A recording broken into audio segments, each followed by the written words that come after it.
Questions tonight after 8 Investigates obtains body camera footage of an interaction between the Lewiston mass shooter and New York State Police from last July. Connor Clement joins us now in studio after speaking with an expert on gun laws. So Connor, what did he have to say? Well, Kathleen and John, I spoke to Michael Lawler, who helped craft the first red flag law in our entire country. He's now pushing for Maine to adopt a similar law after the mass shootings in October. Body camera video showing New York State Police interviewing Lewiston mass shooter Robert Card in July. I hope you understand that they're concerned enough about your welfare that they called us. Oh, because they're scared, because I'm going to friggin' do something, because I am capable.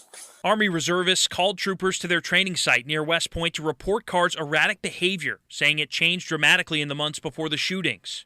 They also mentioned Card was known to have numerous guns. He's a gun nut, too. He has a lot of guns. He just spent 14 grand on a scope, too, so he's got, I don't know what he's capable of. I'm not insinuating anything, but I'm just saying he does have a ton of guns. The video bringing into question how the situation was handled and whether or not New York's red flag law should have been initiated. Red flag laws are designed to remove guns from a person who's considered to be a threat to themselves or others. It's very clear in this case that many people did say something.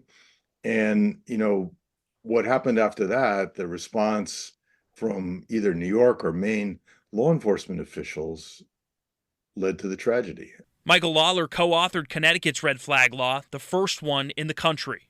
It works and hasn't been challenged, hasn't been overturned, and police understand it. They use it effectively here.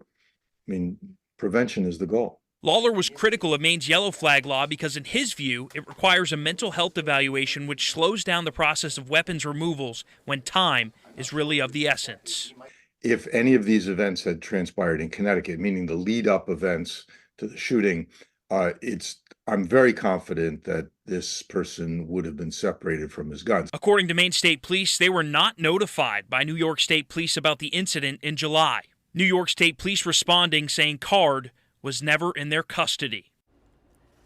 So at this point, it's still not clear who ultimately would have been responsible for initiating any kind of action to take Robert Card's guns.